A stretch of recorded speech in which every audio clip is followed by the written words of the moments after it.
What's up, guys? I'm Hillbilly Dude, and today I'm going to do a quick review on this Ontario Knife Company SP-53 BOLO. This is the Gen 2 series. I've had this knife for a little while now.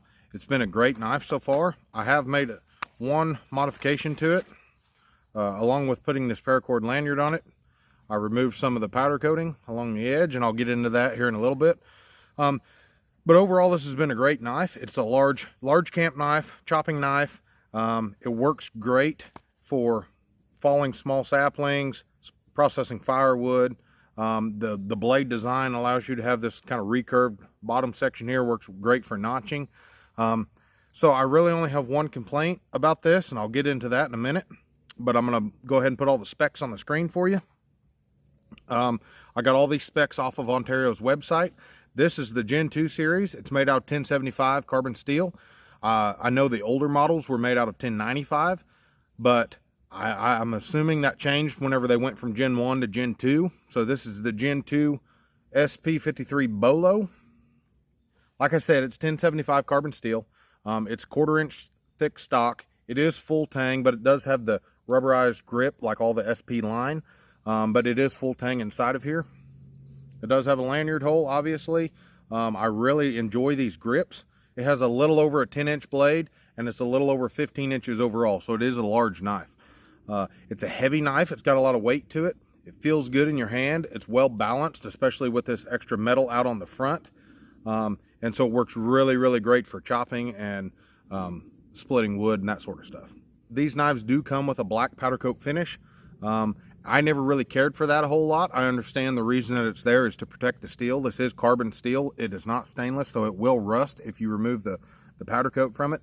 But I feel like that powder coat kind of digs in and kind of catches whenever you're cutting into, especially with green wood. If you're cutting into live wood, that the sap or the moisture in the wood really kind of allows this to hang up for some reason. I don't know, just plain bare polished steel doesn't seem to have as much trouble as the powder coat. It's not real heavily textured, although it does have some texture to it.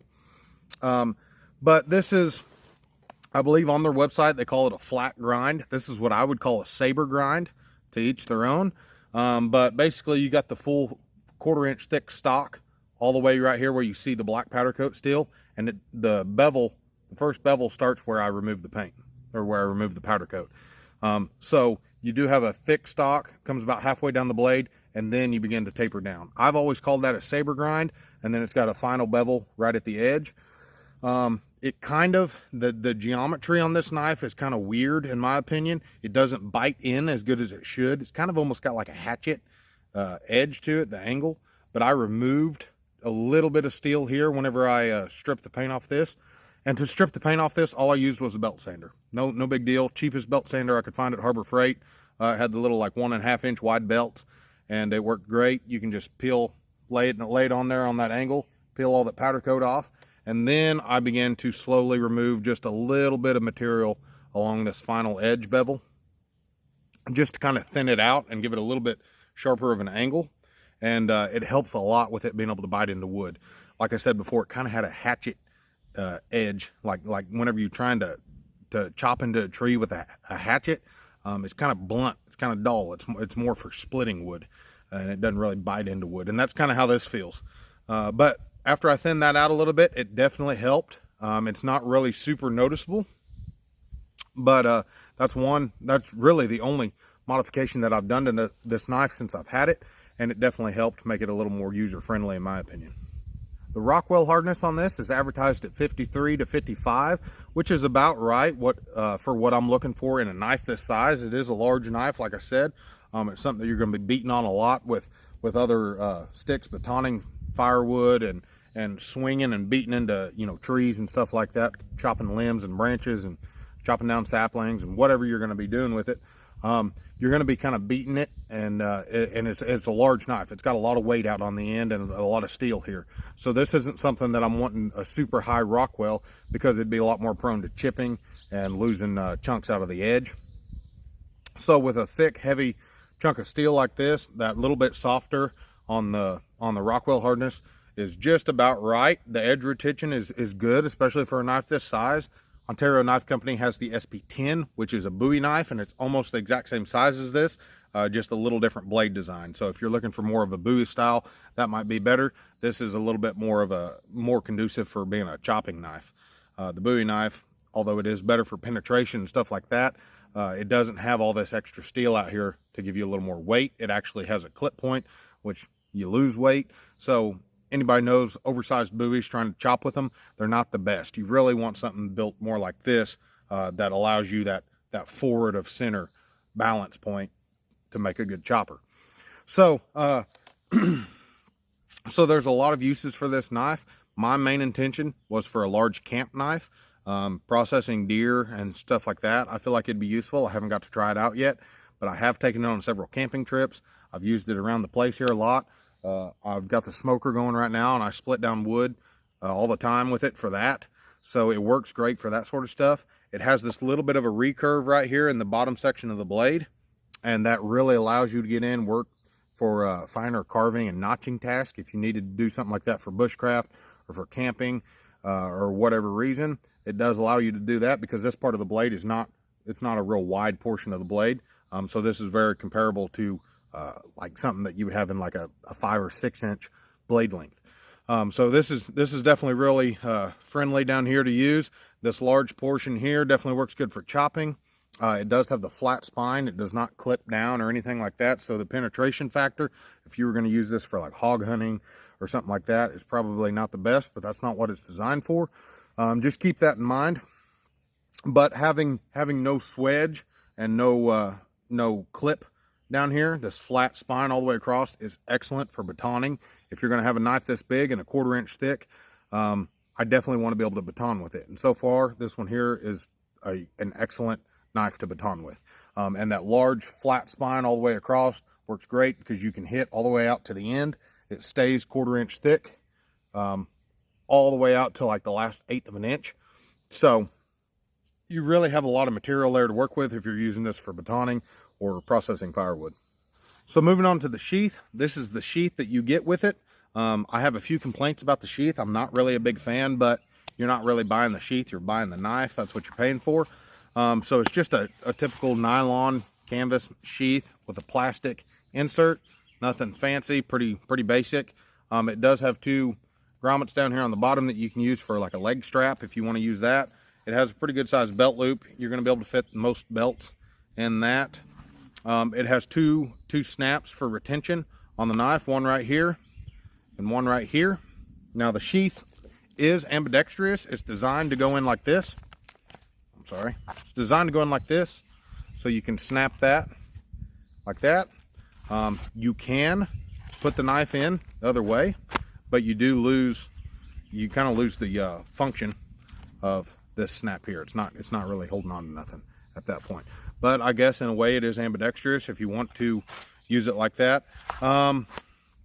It does have MOLLE webbing attachment on the back, so that's great if you want to strap this to the outside of your pack or something like that. I could see it being great for that, and I've actually strapped it to my pack a couple times just when I'm transporting it and hauling it around. It's not a bad sheath. It's definitely a functional sheath. You can use it. I don't like it because of how oversized it is. So as you can see, this is where the knife would sit in the sheath, and you've got like an extra 3 inches out here. So it feels like this thing hangs to my freaking knee whenever I've got it on my belt, especially being that the belt loop sets up higher than the handle. So your belt line is right here and the handle starts right here. So I just don't like the way it feels when I'm carrying it and having it hanging off my belt, and just, it feels like you're carrying a sword, not a knife. I don't really care for that.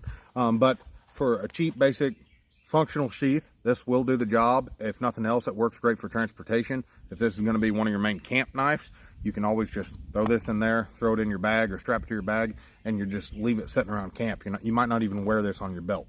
A lot of guys are kind of turned off by carrying knives that are 15 inches long and however heavy this thing is. It's definitely oversized for some people's taste. But for a camp knife, something like that, this here works great. Keeps the blade, keeps the edge safe, and it allows you a way to transport it. This is a very popular knife, so there's tons of options out there for other sheaths. You can get online, you can find custom leather and kydex sheaths, or you can order the stuff and make one yourself. That's probably what I'm going to do before too long. This is not oversized in my opinion for carrying on my belt. I'm comfortable with it. I'm a pretty big guy. but it wouldn't bother me if I don't have a sheath that's an extra 3 or 4 inches too big. So I'm probably just going to buy me some Kydex and make me a quick little Kydex sheath, something that's a little bit slimmer, a little more visually appealing, and definitely a little more functional, because this here is just kind of garbage. So all in all, the sheath really isn't that bad, but just keep that in mind. If you buy this knife and it's something that you're going to be wanting to carry a lot or wear on your belt a lot, you're probably going to have to spend a little extra money on another sheath. Right now, it's July of 2023, and this knife is going for right around $70 on Amazon, give or take a little. Obviously, it's a lot higher than that on Ontario Knife Company's website, but I will put a link in the description so you can pick one of these up on Amazon. I've been very happy with mine. I would spend $70 again in a heartbeat to have another one. One thing I want to address real quick before I get off of here is that this is a full tang knife, but as you can tell, they have to taper down the tang a little bit right here. It's gonna, the whole knife is gonna narrow down a lot right here to be able to make this full tang handle work. So that being said, it's not necessarily a rat tang, but it's definitely significantly thinner portion of steel here than it is out here where the blade comes. So keep that in mind. This is probably the weak point, especially with all this weight out on the end. Whenever you're swinging and beating and whatever, this is going to want to be the stress point. And if you go watch Joe X on YouTube, he has a great video. He does demolition tests on all kinds of knives. He's done a ton of knives. He did one on this. It was actually really interesting. The knife held up pretty well, but when it broke here. Now, obviously, he's being way, way more extreme with the knife than you would ever use your knife for, you know, realistically. But that's kind of the idea, is to push it past its expected limits and see what happens. And as you can figure, it broke right there. So that's really not a surprise, but that is something to keep in mind when you're beating and prying and doing that sort of stuff. If you were to wedge this in somewhere and just really start cranking or doing something like that, all that stress is probably going to take a toll right here, and that'll probably be the first place that you're going to start forming a fracture.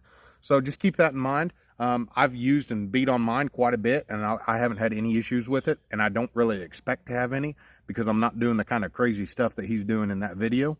I really think it'll be fine in all general use bushcrafting, hunting, camping situations. Thanks for watching, guys. I'm a Hillbilly Dude. Please like and subscribe, and I'll see you on the next one.